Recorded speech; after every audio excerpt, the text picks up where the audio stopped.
Welcome to Beyond Table Talk, a space for real people and real conversations that move us from awareness to action. Each episode dives deep into the issues that impact our daily lives, financially, emotionally, and socially, with real talk from real people. We're so glad you've joined us, and we've got a powerful conversation ahead. Whether you're tuning in live or catching the replay, thank you for being a part of this community. Now let's get into it. Meet our moderator. Hello, and welcome to Beyond Table Talk, a signature conversation series powered by the Association for Black Economic Power. I'm Sharon Taylor, your moderator for tonight's discussion on You Don't Know What You Don't Know, Avoid Financial Chaos, and Embrace Control. There's a saying that what you don't know can't hurt you, but when it comes to money, it most definitely can hurt you.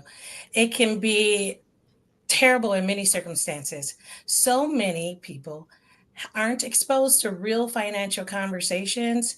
And so, this conversation, even while they're growing up or as adults, this conversation is going to be so important for you to join us tonight. We often don't know what questions to ask when we get in front of experts or who to ask. And so, tonight, we're going to answer those questions for you. Tonight, I'm honored to have two great experts here that I'm going to give them time to introduce themselves and in our discussion talk more about why it's important to know about financial literacy, especially in cases around financial emergency hits or when an opportunity comes our way, we can be prepared for that and not just operating in survival mode. I mean, trying to fix things that we don't even know was broken. This conversation is going to be instrumental for that. So thank you for joining us. And I want to welcome first to our panelists, Elaine. Elaine, will you please introduce yourself a little bit more and why you're here joining us tonight? Hello, everybody. It's so great to be here. Thank you, Sharon, for being our lovely host and moderator for this panel. My name is Elaine Rasmussen. I am the CEO and founder of Social Impact Now, which is an impact investing and social finance design and structure firm. Those are just big fancy words for I help people actually create innovative financial strategies as well as investment vehicles to actually power social impact, values aligned to impact with the money that they have, whether they be governments, individuals, or institutions. I also founded a social enterprise called Connective Institute, which actually supports entrepreneurs across the state of Minnesota to help them grow and scale their businesses locally. So grateful to be here. This is such an important conversation and near and dear to my heart. So I'm excited for this conversation we're going to have. Welcome. Thank you for joining us tonight. Mr. Benson, please introduce yourself and what expertise are you bringing with us tonight? Hello, Sharon. Good to see you once again. I am happy to be here. So, like you said, my name is Benson V. Webb Jr., and I am the founder and new senior financial planner at Golden Web Capital, LLC, a financial planning and investment advisory firm that helps people understand the why behind their buy, right? Getting into things that make sense for them, not things they just see on TV and follow in crowds, because it's easy to do that, especially in this day and age. So getting back to the basics, helping people understand the basics and not just saying, okay, I understand and then moving on. Oh, let's really talk about it. Get to the point where I can meet you where you are and grow it from there. Along with that, I am also the founder and content creator for Western Financial Institute, where we focus on the financial coaching and helping people understand, again, the why behind the buy, but at a level to say, okay, maybe I'm not ready for the financial planning stuff, but I still need that help. How do we go from there? And along with that, I'm a consultant with Omni Research Group, a firm that works on building out opportunities for those investors and those that are looking to become accredited investors in the ways that a lot of people don't really know about, those secret ways. And we'll love to talk a little bit more about that. But outside of that, I am the treasurer for Rise Community Credit Union, the first Black-led credit union in the state of Minnesota. We launched, and I'm sure everyone knows about it because we were talk of the town, but if you didn't know, we were launched. We opened up for accounts Juneteenth of this year, so we're looking for more of those community members to join us in this impact. Because the other thing about it, what we're doing, and I'll shut up after this one.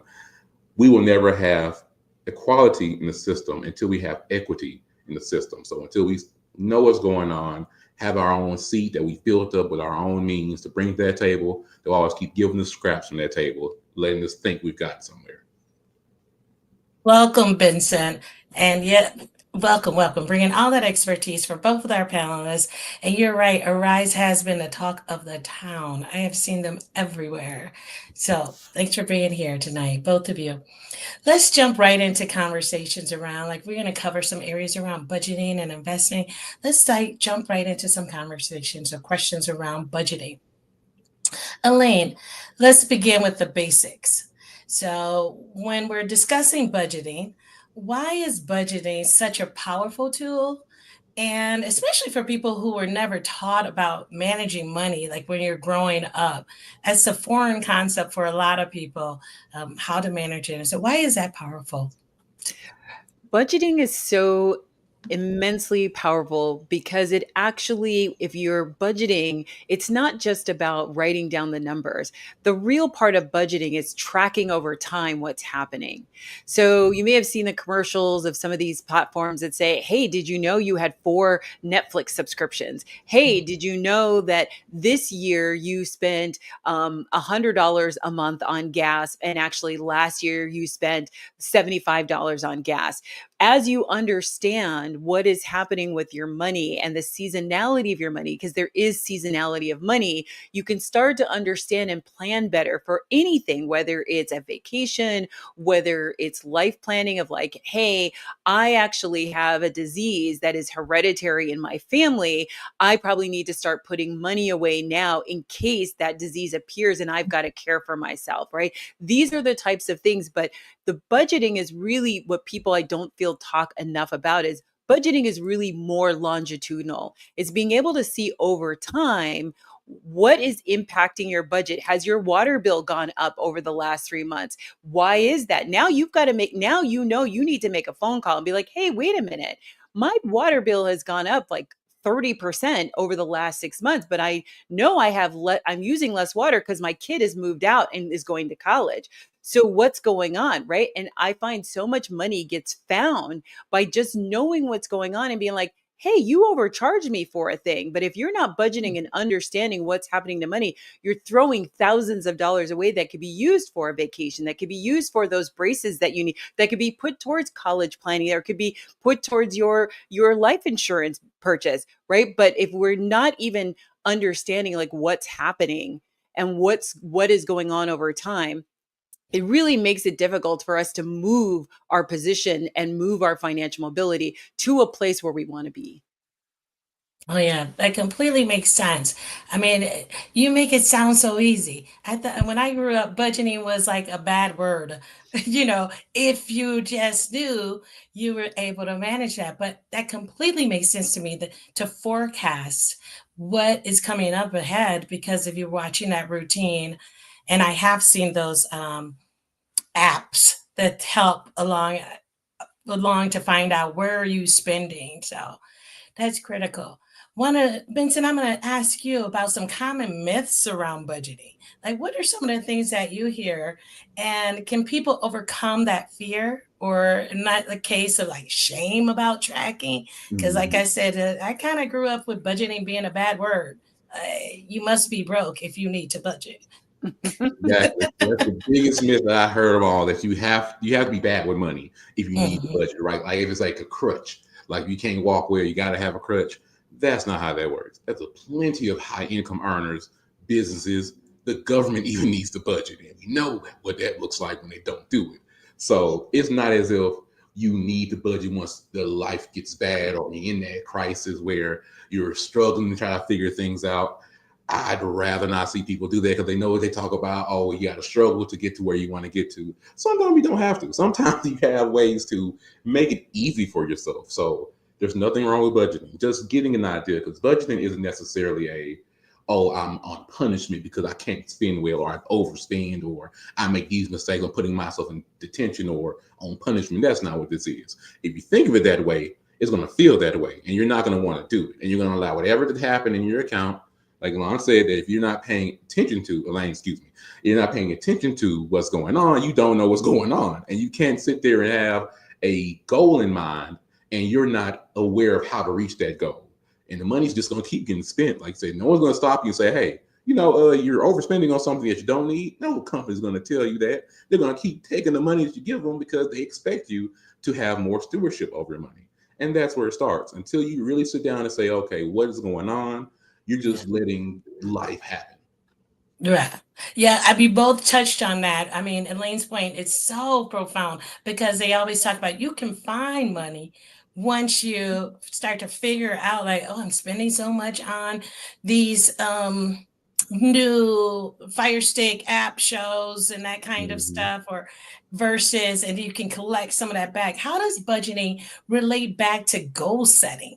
Like, because you both touched on it, but I just want to make it clear for our viewers. So for me, budgeting goes to goal setting because once again, it could be, hey, I actually want to pay this bill down, or I want to pay this medical bill down, or I want to pay this other thing down. I knew for me, I'll tell a quick story. I remember I was working at a university. I think I was getting paid. I was a single mom. I was getting paid probably, I think, $12 an hour. It was crap pay. And the reason why it was crap pay is because I was getting a free master's degree. But it was horrible pay. It was crap pay.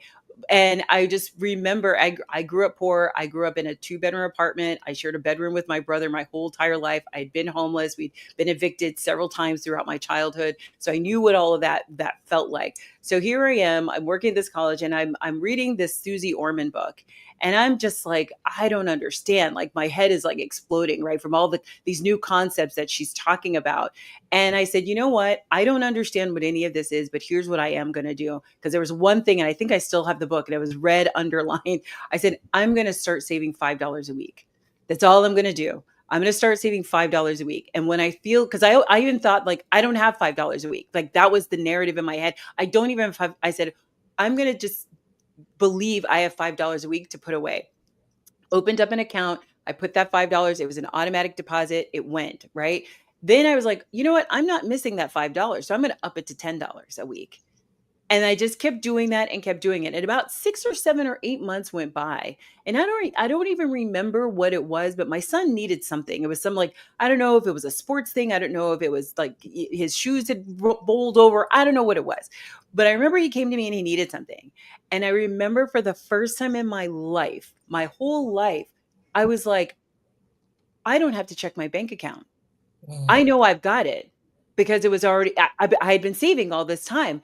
And I was like a light bulb moment, at least for me. I was like, this is what wealth is. Wealth isn't just necessarily having a whole bunch of money. It was the security that I had when I needed to take care of the things that I needed. And I didn't have to be wondering whether or not I could do it. Did I have the money? And I used to check my bank account every day. Like I would check my bank account every single day, like maybe a couple times a day.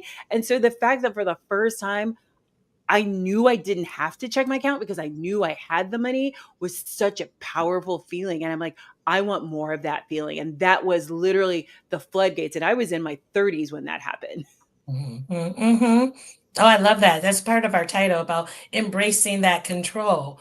Because once you can get off of that wheel of like living check to check or and just making a difference with $5 and now $10 and not missing that with that direct deposit, I think that is a skill that everyone may be able to implement immediately.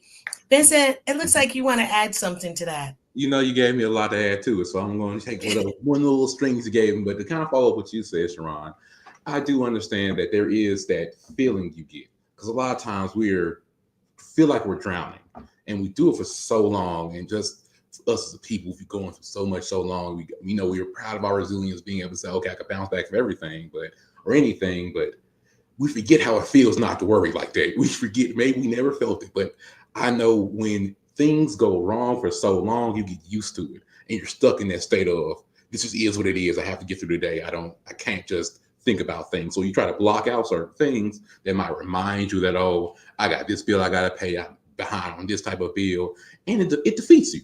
It really does. It makes you feel like there's no way out. You put yourself in this, once your mind tells you that, you're stuck. Now that's the prison you're stuck in. And now you're going to be doing everything trying to feel as if you have control. And I believe you me, there's a lot of companies out there wants you to feel like you don't have control and looking to you to say, okay, if you don't got no control, let's see if how much we can get out you then. But if you don't have any self-control, you don't have no way to stop it, you have no way to start stopping it, we'll just keep giving you. Just like we see this rise in all these apps that you can gamble on because they know people are time saying, okay, I won't do this. The company's not going to stop you. They know they love to throw that little blurb at the end saying, oh, if you have any gambling issues, call this number because we're not going to stop. If you get caught in this trap, we believe we're going to keep you here. So you better do whatever you can to get out of it. But we know as human nature, once we get attached to that addiction, it's hard to get out of it. So we have to find a better addiction there. Let's saving, seeing the money in your pocket be there. Because that's one of the big reasons people gamble like they do is because they feel like they have to do whatever they can to get out of the situation they're in. When a lot of times these guys take a step back, see what's going on, and just realize that they're spending more money on things they don't even necessarily do. Not saying it's going to make you a millionaire by tomorrow if you just start saving a little bit more, but it's the mindset shift that's going to happen when you find that piece of saying, okay, I have control. No means no, I'm not going to spend this money. And it starts with saying, how much money do I have to even spend? What's my budget? Going back to it. When am I going to stop spending on certain things? What am I spending on things I can cut back on? Just giving yourself, letting you know, hey, you have control right now. You have to, you have to implement it though. You got my high horse because I keep hearing talk about it all day. And Sharon, can you mind if I kind of piggyback on what Benson was saying? Sure. So one of the things that I talk about when I do like wealth education workshops is really understanding this thing called capitalism, particularly as it relates to people of color and specifically Black folks. One of the things that, at least from my personal framing, is we have to understand and remember that we have been conditioned to think that our only value is as consumers and as workers, right? So that is, I think, part of the first thing that has to be broken, because to your point, Benson, we're looking for retail therapy, right? To feel a little bit better of our situation. And if we can really think about, wait a minute, that's exactly what they want me to do, so I never build up anything. That is literally the system. It's set to keep you working, which is why we have these stories of like, you want to be an entrepreneur? That's crazy. Why do you want to do that? Right? Because we've been conditioned that your only value is to work and then take all of that money and spend it on all these people, all these designer labels that don't do anything for our communities. Right? They don't put anything back into our communities. They don't come back here. Right? So for us to really think about, and I know for me, when I start to hear that, I'm like, now I'm pissed. Right? I'm sorry. I'm trying to be I'm like, I'm more thinking more critically about where and how am I spending my money. And to Benson's point, am I going to go and pick up the new J's? Like, am I going to go and pick up the new designer handbag? Right? When knowing that what is going to happen with that money? Because it's not going to see its way back into my community. Right? A lot of our Black communities, once a dollar stays in our community for 11 seconds. Wow. 11 seconds. Wow. Yeah. Right. When we look at some other, right, we look at some other ethnic groups, it stays for days. Right. Yeah. And so when I hope that even if you have this fear around looking at your money, if you have heartburn around finances, you have heartburn around budgeting. I know for me, like once I get that into my mind of like, oh, like there's actually a plan for me to stay here. Right. And if I want to get out of the matrix, right, to Benson's point, I've got to take control. Do I really need to get my nails done every week? What am I willing to sacrifice? Listen, I love getting my nails done, but am I willing to sacrifice like getting my nails done to be able to go and buy that business, or to be able to buy the car that I need so that I can stop getting on the bus and having to take 2 hours to pick up my kid from daycare? What am I willing to do to actually make my life easier? So you brought up, both of you are bringing up this excellent point that's just on my mind right now. Identify the difference between our wants and our needs. And then I'm going to go a little step further and say, and where does that align with our goals? So that you both are talking about. That's what I hear this thread that you're speaking to, because certainly there was a point too, and I'm so appreciative of you, Elaine, for sharing that personal story around, being in that mode where I don't even feel like I have an extra. What is extra money, but setting those goals, identifying I don't need my nails or handbag at this moment, but I do need, some of your wants versus your needs. And you talked about being a single mom. So I know so many single parents, moms and fathers can identify with that in that moment. But you both bring up excellent points about just taking that first step and then moving from that. So I want to move us in our conversation along to what does investments look like then? If we took that same $5 or $10 or I don't know, how much do you even need to get started in investments? So I'm going to ask the question about before we dive into that about investments. I want to jump into would you encourage people? Let me just make a note. They want me to make a clearance note here that says we're going to dive into our conversation about investments, but please know that everything shared is for educational purposes only. This is not a financial advice. We're not giving financial advice, and we encourage you to consult with licensed professionals for guidance to address your specific needs and or your situation. So now that I got the legality out of the way, let's hop into this. Benson, many of us were taught to save. We're talking about savings and we need to save, right? But sometimes that means like putting money in the bank and you let it sit there, which is perfectly fine, I'd assume, but not necessarily. We haven't learned how to invest. And I say we because Elaine brought up what's happening in the Black community or in communities of color. And sometimes, throughout, like when we talk about Minnesota. But what's the biggest mental shift needed to move from that saving only to becoming an investor? It's a wonderful question there, Sharon. I would say the mental shift people may want to think through is why they are investing, right? You just don't invest because someone told you to, because that's the easy way to get your money taken. You need to have an idea of why you're investing and what you're investing for. Because one thing that people don't really realize is that if your money is sitting in the bank and it's not earning interest, even if it is earning interest, depending on how much interest you're getting, you still could be losing money, the value of your dollar, because inflation is a real thing. And if inflation is 3 to 4% and you're only getting 0.2%, 0.02%, you're lost about 2.8% of your money. So understand that there is a reason why investing in the markets or investing at all can be something that's beneficial. And when we think about investing, just don't think like putting money away. Invest in yourself, like putting money towards you, build up your skills.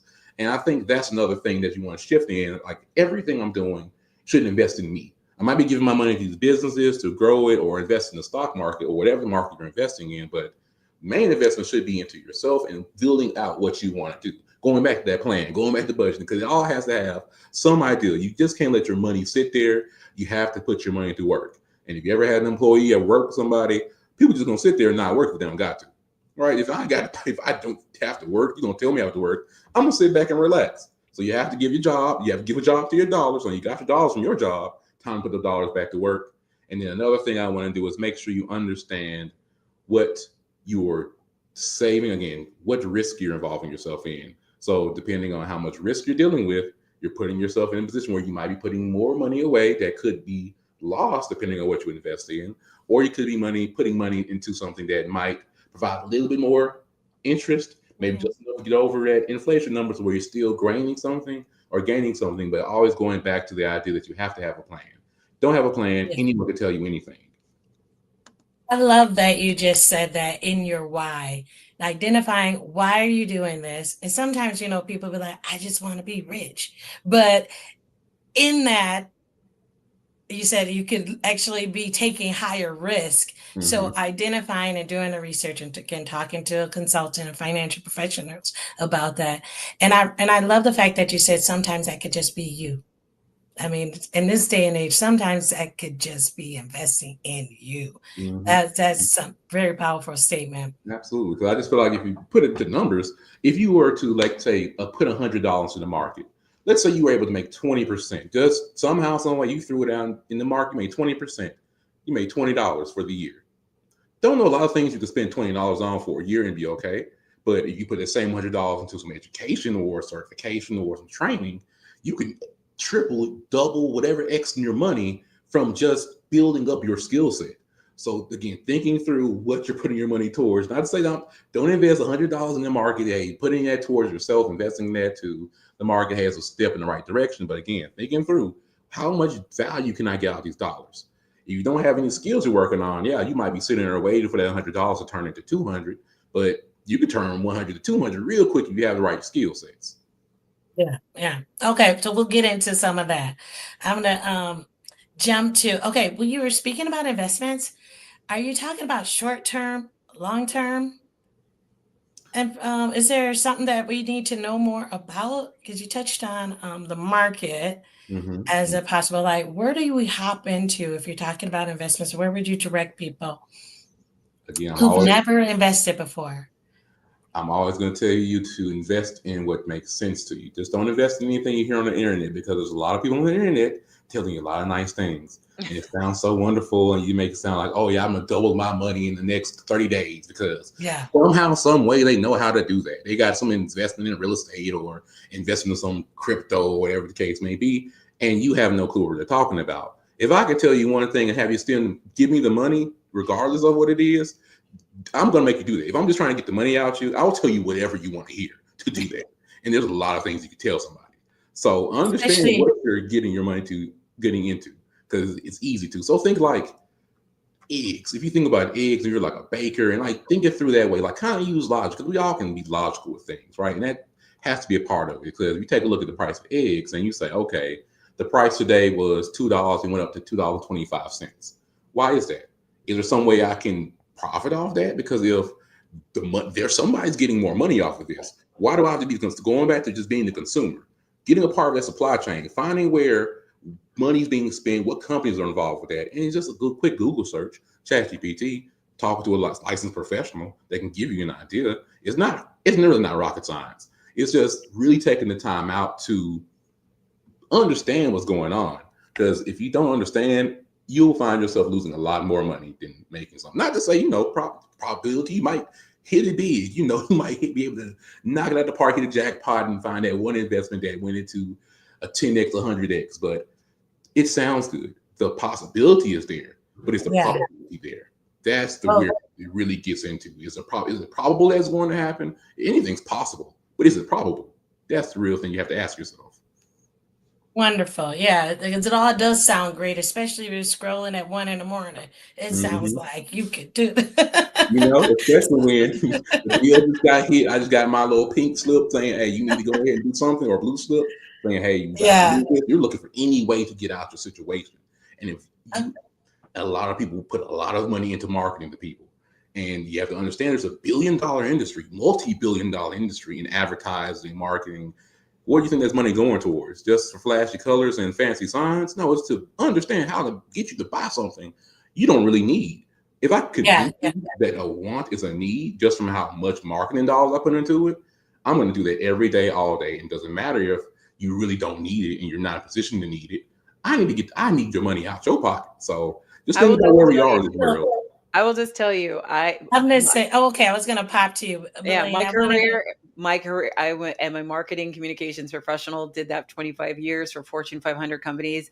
It is absolutely my job to get you to buy something that you don't need and that you don't even want, right? And it is a science. It is a neurological science to motivate you, to get you. There is a design. Even if you think about Las Vegas, like the high C of the slot machines is to release endorphins in your brain. There's a reason why there are no clocks when you walk into a casino. All of this, a lot of this stuff, and I hate to trip people's paranoia button, but a lot of this is designed. It is literally designed. My job as a marketing professional was to persuade you to do something, right? That is my job, whether it is I'm selling industrial products because I worked in manufacturing, or I'm selling an artist because I worked in the entertainment industry. Like, that's my job, Sure. is to use the right words, the right colors, the right structures, the right font size to get into your psyche, to motivate you to do something that either you didn't want to do, or that you're not sure you want to do, or that you do want to do, but you probably know you shouldn't be doing. All right. I get it about the marketing and watching out, being careful, being mindful of those pitfalls. But okay, I'm going to bring us back to our conversation around investing. Okay. Some short answer. I'm going to do a little rapid fire here. Okay. When is a good time to invest, Elaine? I know you said short answer, but I wanted to kind Short of answer, Elaine. maybe- We so got a the lot of best ground time to cover. to the best time to invest is anytime, right? But I also think, to Benson's point, you have to have a strategy, and I would even go even before the strategy. Understand what's your money story. So one of the things that I always tell folks that I work with in my workshops, I'm like, what's your first memory of money? And when did you realize that money had influence? And sometimes those stories are the same story, but you'll find that there's probably a through thread to how you spend and think about money today that goes back to one or both of those stories. And once you start to understand what is the bad tapes, or what are the associations that I have around money, what was taught, what was said about money, not necessarily to me, that is now informing how I think about money. Because once you start to unpack that, you can be like, Yeah. oh, now I understand. Spending money is a comfort thing. Spending money that I don't have is a comfort thing. Then you can start to be like, okay, then to your point about investing, when you invest is after you've made a plan. What are you investing for, and why are you investing, to Benson's point? Yep. So thank you for that shorter answer. But so it makes sense to me what you're saying. I hope it's resonating with our viewers too. One, have a tough conversation with yourself. And it's how you talked about the psychology of, like, go back to why is, you used the term earlier about like that kind of consumer relief that you both were talking about. Why is it that this feels like, a happy place for me when I'm spending money? We want to talk about, that the pitfalls of, but making sure that you go dig deep in your own psychology around spending and saving, answering that why question. And that's a good time to invest once you've done that healing, do I dare say, or work at that. So some of those, okay, I'm going to pull us back into, Elaine, I want you to jump back into about generational wealth. We hear that term a lot now in the last few years. If we're just talking about investing or saving, now investing, what does that look like for generational wealth? So I've got a great thing about this. So when I was 18, I was a stock analyst for a company called Shearson Lehman. They're no longer, but they were one of the largest financial institutions in the world. And I was a stock analyst. My job was to do research on stocks and then propose those to my stockbrokers. I was 18. I was in college. I was broke. I was like on scholarship. And here I am. I'm in this room working with a lot of people with a lot of money. And at the end of my research, I came up with 3 stocks that I recommended to my stockbroker.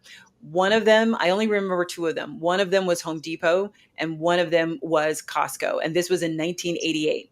And I recently put into ChatGPT, if I had $100 to put into Costco and Home Depot, how much would I have today?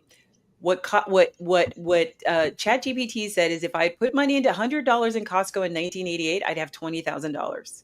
If I had put $100 into Home Depot, I'd have $10 million.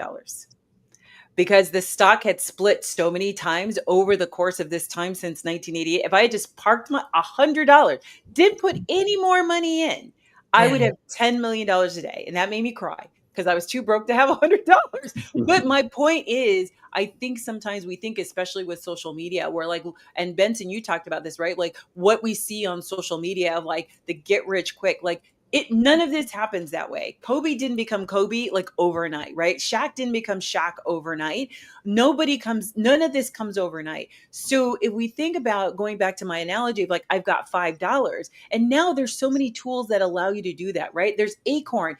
It'll round up your money and start investing your money from your change, right? Like your change on the charges on your debit and credit card.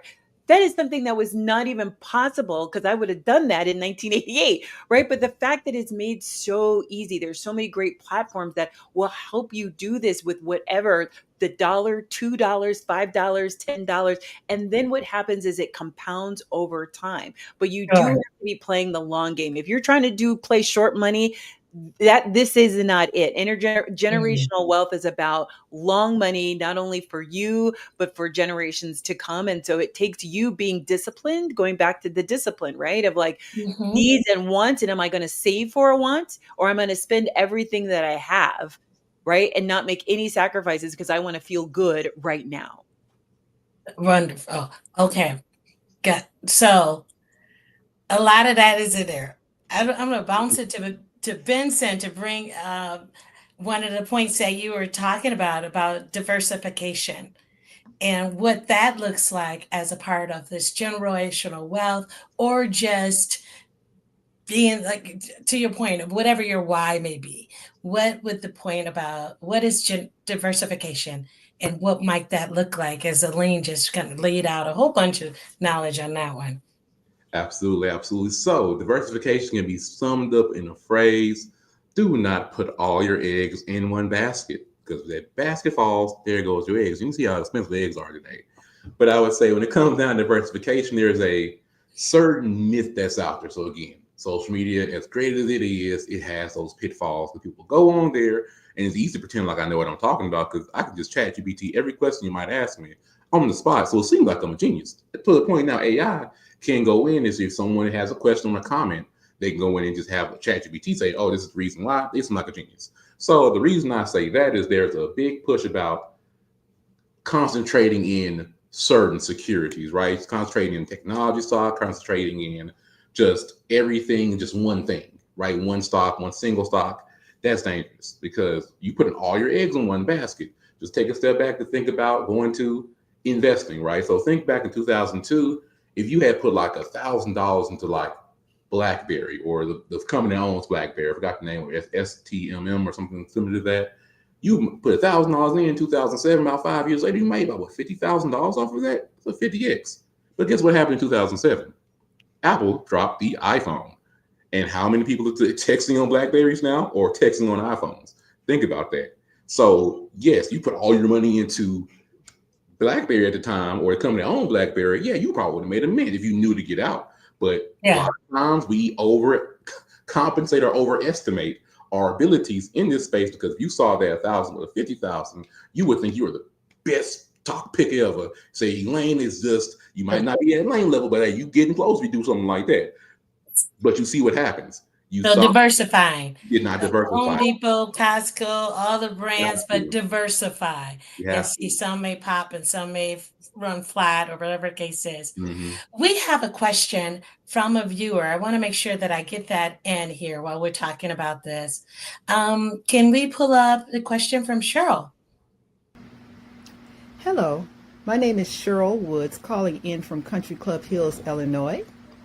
My question is, how would you know which financial questions to ask if you've never been exposed to this information before? Thank you. All right, that was a wonderful question. I do not mind starting off. Well, Cheryl, I would say that just ask whatever question comes to your mind. There's not really a silly question. Might be silly people you ask some questions to, but there's not really a silly question. Because if we don't know what we don't know. Hence why we're here, right? The name of this Beyond Table Talk is because so in school, going through grade school, maybe college, you had the structure of continuous learning. Like you had to keep learning something. You're always educating yourself. But after school is over, you don't have to do that anymore. And there's a good chance you stop learning things. Not to say you just stop being smart or you start being dumb. It's just your focus isn't on educating yourself. And if you don't educate yourself constantly, you just won't know. So don't feel like you have to know the answer, because I think another issue is, and I'll make sure I leave Elaine some time because she got some great tips on this. But I would say that we get to a point where we believe we're supposed to know this information, and we think that way. We're afraid to ask as if we don't know it, because we want to think that at this big old age, you're supposed to know everything about stocks, everything about bonds, everything about the markets, because you're supposed to, right? So people just take what they might hear and just run with it. There's a lot of misinformation out there. Again, going back to people just telling you anything just to get some dollars out your pocket. You might believe everything they're telling you is true because you don't know, but you never really ask the question and say, okay, it doesn't make sense to me. If somebody says they're a financial educator or financial professional, they shouldn't have a problem answering questions about finance. That's their job. If they don't feel like they're answering it, that might be because they can't answer it or they're trying not to. So, and that could be a red flag for you. If you're working with somebody, they should be willing to help you understand because ain't that what you're paying them for? So I'm gonna big about that. Sorry about that.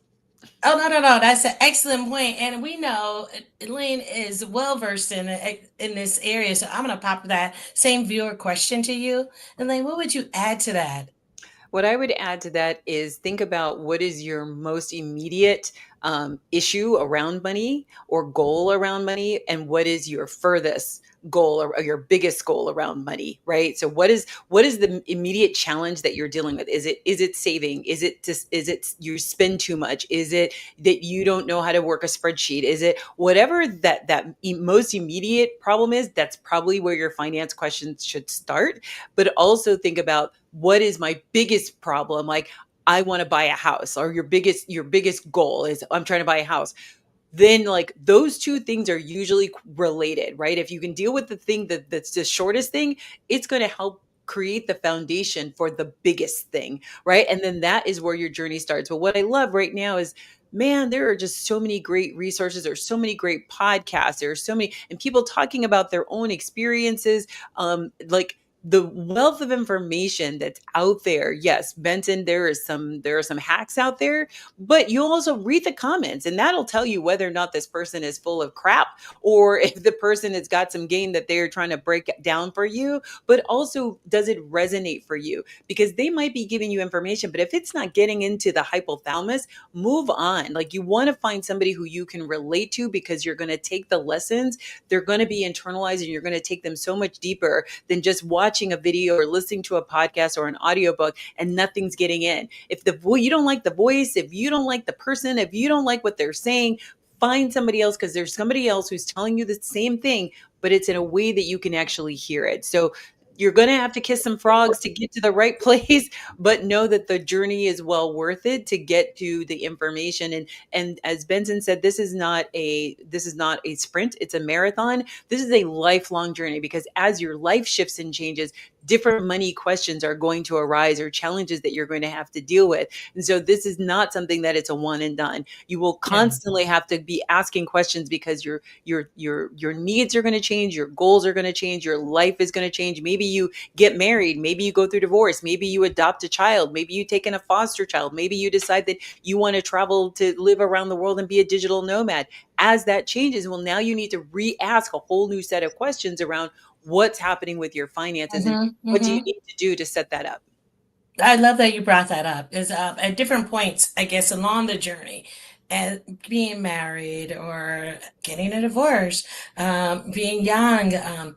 One of the questions that I have from a viewer is, I'm looking at it, is it okay to like co-sign for anyone? What's your suggestion on that, friends or family?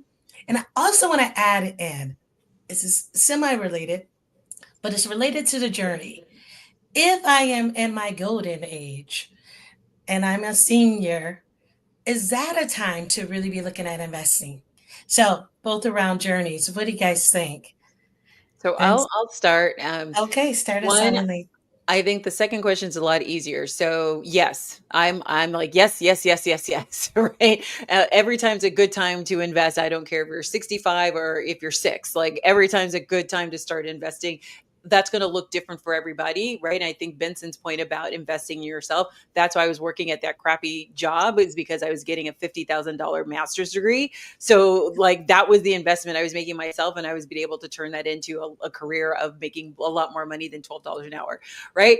The other question around, I'm sorry, what was your other question? Like co-signing. Like if maybe you're a parent and you want to co-sign for your kids or friends or family because you have been successful at some investments or jobs or whatever the case is. They know you got a little money and your credit's good. What do you think about that? I say don't co-sign on. I don't think co-signing is necessarily bad. And I'll give you a quick example because I know we're running out of time. But don't co-sign on anything that you can't afford to, right? Because you have to plan for the worst case scenario. So quick story, I co-signed for my son's car when he was 17. And my partner at the time was very upset with me because my son at the time was not good with money. But here's the thing with my son. I told him I would give him half of whatever he saved and he could go get a car. Because he was so ornery and he didn't want me to have any say on anything of the car that he was going to purchase. He wanted the car that he wanted. And so I said, well, great. Then I'm not putting in on that because that car was way more expensive and he was going to have to get a loan. Now I co-signed on that. And I told my partner at the time, I said, let me explain something to you, because it's somebody who's had a car repossessed. I said, this is the car that he wanted. And one of two things is going to happen. He is either going to have this car repoed like my car was repoed, or he is going to do everything he possibly can to make the payments on the car. Either way, I was fine with that because I already owned a house. I already had a car. So I wasn't in a position where I was going to need credit anytime soon. So if something devastating happened, I knew that I had time to recover if something went sideways with the co-signing of this loan. Now, here's the thing with my son. He never missed a payment. I think I only had to help him with 2 car payments the whole 6 years he had that car. This dude gave plasma so that he could make his car payment. So the logic played out that this was the car he wanted. So, but for me, it was like, I was in a good place, meaning I knew I wasn't going to need credit anytime soon. My house was already I already had my mortgage. I already had my car. My car had been paid off. So I knew that I could take the risk over the next 6 years that if something happened with that loan, I would have time to repair my credit as a result of that. Wonderful. Okay. So I hear you saying is it's a mindset, financial mindset. And don't take on what you can't afford. Mm-hmm. Don't take on what you can't afford. So don't take on that risk. I'm also wondering about, can you change your financial trajectory? I mean, based on some of the stories you just said, I mean, definitely can. We all can, right? Absolutely. Doing the research and doing that. Benson, I'm going to jump back to you and tell us how. How can people begin building financial knowledge if they feel intimidated by banks, credit reports, or financial jargon? I don't really know what you're talking about. Can they change what do they do in this case? You have to be comfortable with the uncomfortable because, asking those questions are uncomfortable. I'm not going to pretend like it's not. It's very intimidating. So let's not pretend like it's not. I can sit here and say oh, it's not intimidating. Go ahead and do it. That doesn't change for people. Sometimes they just are. But sometimes you're going to have courage because if you're not comfortable in your situation you're in, you're going to have to do something different because it just is what it is. I could try to give y'all some wise wisdom, some stoic ideas, but it's going to have to be real. You're going to have to ask questions. Use your technology. You got Google, you got ChatGPT. That could be the starting point.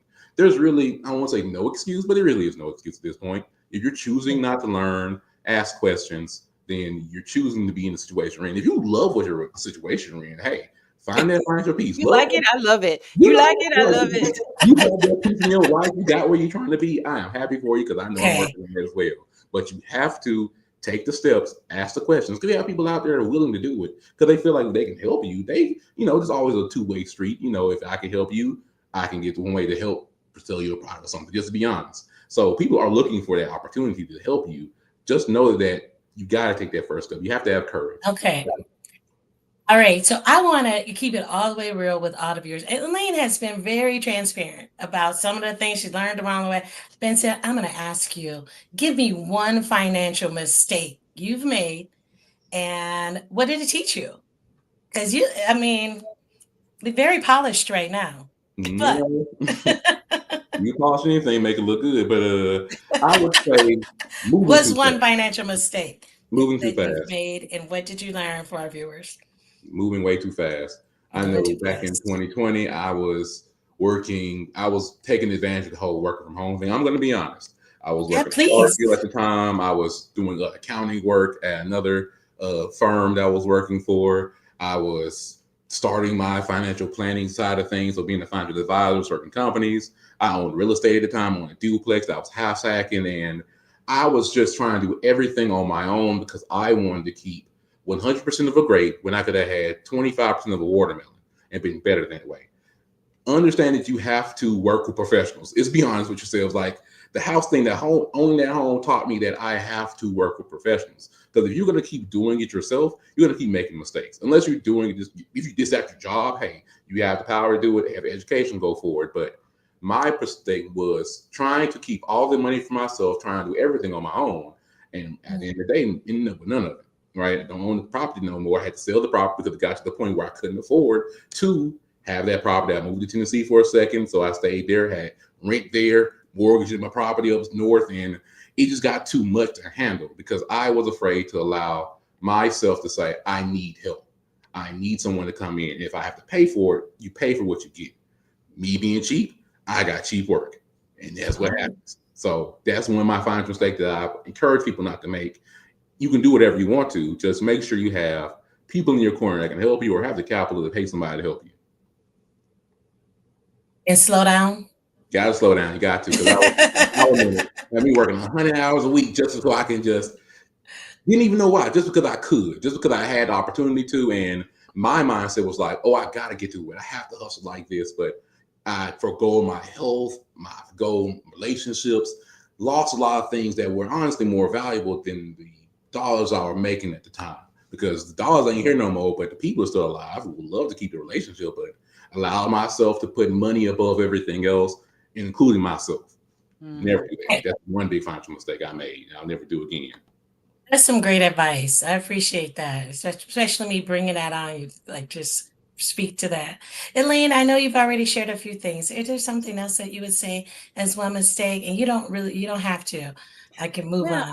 What was one mistake that you want us to learn from? I just want to say, learn from your mistakes. Like, make a decision that you're not going to make that mistake again. I think that to me has been the theme. I've made a choice of like, I didn't like how that felt. I'm not going to do that again. So what are the things that I need to put in place? And it might take me a while to figure out what those things are, but I'm going to put things in place, whether it's a budget, and sometimes I've gone through multiple kinds of budget. I'm like, this budget, I'm not responding to. I'm not, it doesn't look pretty. I'm like very a visual person. So I'm like, it's got to look good to me before I engage with it. And so like, even figuring that out, but I think what happens is it's so easy to become a victim, and it's so easy to say like, this is happening to me. And to a certain extent it is, right? We are Black in America. So yes, but also let's learn the rules of the road. Right? Because I have been through the bottom. I've slept in my car, right? So I'm not saying that this is a pull yourself by your bootstraps, because I had a friend loan me $1,200, which was the down payment on my apartment. And if that hadn't happened, I wouldn't so this isn't you pull yourself by your bootstraps. It does take help. It takes relationships and it takes community, but it also takes thoughtfulness and discipline for you to be able to move from one place to another. And if you're not willing to impart that discipline and check your ego, it makes it a lot more difficult to get from point A to point C, if that's what your goal is. Yes. Oh, wow. Those are some gems right there that we can learn from. I certainly appreciate that. And I'm sure our viewers do. We actually have a comment and a question from one of our viewers. We have Drew here who's asking, can y'all talk about helping youth prepare with credit, money, and entrepreneurship? Please, can you discuss that? We have youth who are preparing for credit, money, and entrepreneurship. I love this question. As we talked a little bit about social media earlier, and youth are making money. They're not cutting grass per se, although I do know a youth who has a lawn service and he does come over every couple of weeks, but they are making some money, and a lot of it. So what would you say to youth about preparing with their credit, money, and entrepreneurship? Elaine. Sure. So I'll start with credit first. If you have the privilege, and by the time my son got to a certain age, I had the privilege, I added him to my credit card. Now, I also am very diligent about paying my credit card. If you are not good about paying your credit card on time, do not put your child on your credit card. Okay. I put my kid on my credit card because I was a militant about paying my credit card on time. So by the time he got to be 25, he was able to buy his first real estate income property. He bought a duplex at 25. I bought my first house at 45. Right. So going back to your question about generational wealth, because I invested that discipline around money, allowed him, because he was getting credit. So on paper, it looked like he had 15 years of credit. And he had like a perfect score because he hadn't done anything, right? So he was able to do that. So I think around entrepreneurship, I think definitely I think we should have more entrepreneur kids. I think this should be curriculum in school. And here's the thing. It's not just so that everybody needs to be a business owner, because I quite frankly don't think everybody should be a business owner. Absolutely not. But we also, entrepreneurship in a company is what I call entrepreneurship. And we are losing entrepreneurship and innovation within our company, within our corporations and even small businesses. We need folks to bring ideas. We need young people to bring in, like, they don't want to own a business, but we need them to bring that entrepreneurial spirit. And that has to be embedded at a young age, to be like, tell us your ideas. The adults don't know all the answers. Like, we do not have all the answers. And if you've got a better way, I tell that to my staff all the time. If you've got a better way of doing something, listen, I am all ears, because let me tell you one thing, I love a shortcut. I love a hack. So if you're going to show me a hack that's going to save me time, which is going to save me money, listen, I am all about it. So for me, absolutely, the younger, I don't care if they're 3 years old, teach them about making a quarter, teach them about making $1, and fuel that spirit of like, hey, if they've made art, even for our creatives, if they made art, if they made a beat, if you can give them 50 cents, give them some money, like, hey, I like that beat, I want to use that beat. Well, at the next time we're going to be at the barbecue, right? Like, show them that association between, like, when you create something, it has value, and that value can be turned into something bigger. That definitely is a different way of thinking, I think, from a lot of the people in previous generations, saying you got to get a good job and working on it. So I'm glad you covered that. Before we go and we wrap up, Vincent, I want to start with you to think about, I'd like each of you to leave our viewers with like one concrete, practical step that they can take with them this week that'll improve their financial health. What would that one thing be that you want to leave our viewers with? We have 3 minutes on a shot clock, so a minute and a half for each of you. Organization. I would say organize things. That's the first step.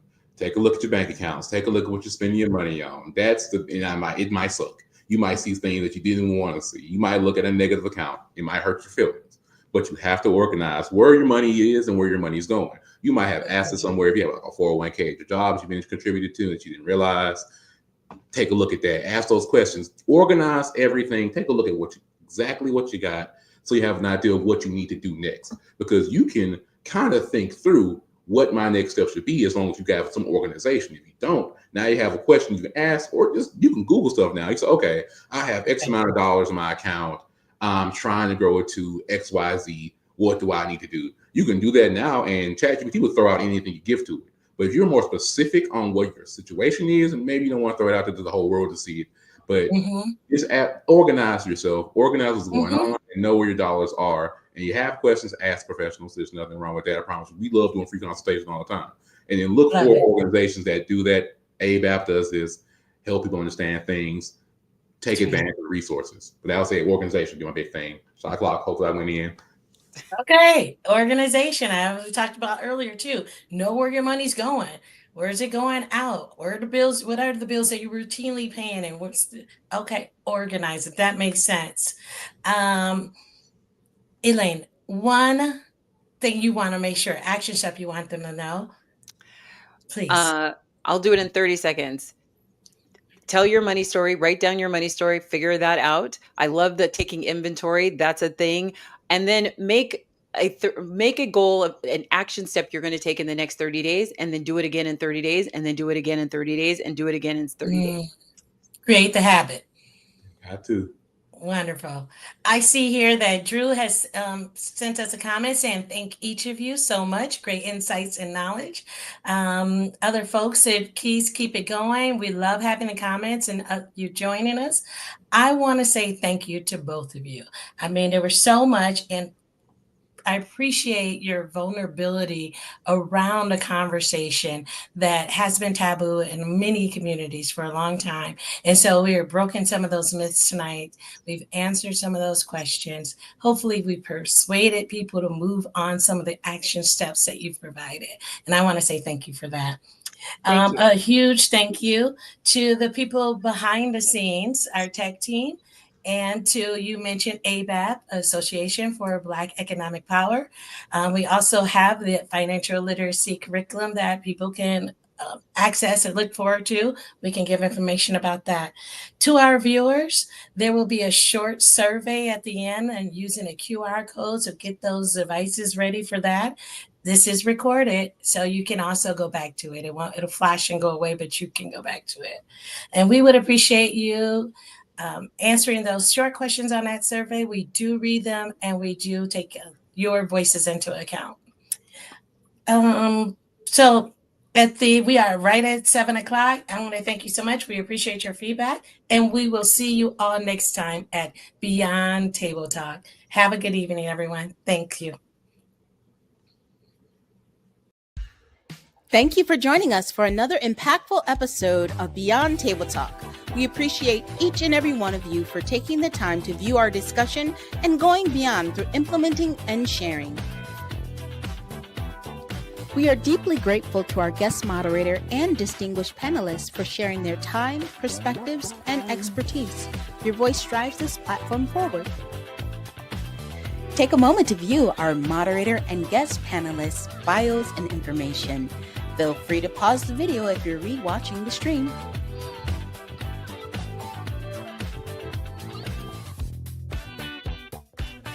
We extend our sincere appreciation to our partners, funders, and ongoing supporters. Your commitment to dialogue, equity, and innovation allows us to host vital conversation like today's. This show is possible because of your investment in real stories and real solutions. Let's stay connected. Follow us on social media and visit our website to register for future discussions, resources, and community events. Let's go beyond Table Talk. If you or your organization would like to sponsor an episode, support our work, we invite you to connect with us. Scan the code. If you'd like to support our mission, consider making a donation or even volunteering. Every contribution helps us continue providing valuable conversations and resources for our community. Donate and volunteer today. We offer a heartfelt thank you to the production crew, creative team, coordinators, and volunteers who bring Beyond Table Talk to life. Your dedication and excellence are evident in every episode. Your opinion is very important to us, so take out your phone, scan the code, and take our post-episode wrap-up. Let's keep the momentum going, and remember, the most meaningful conversations don't just happen at the table, they live beyond it. We'll see you next time on Beyond Table Talk.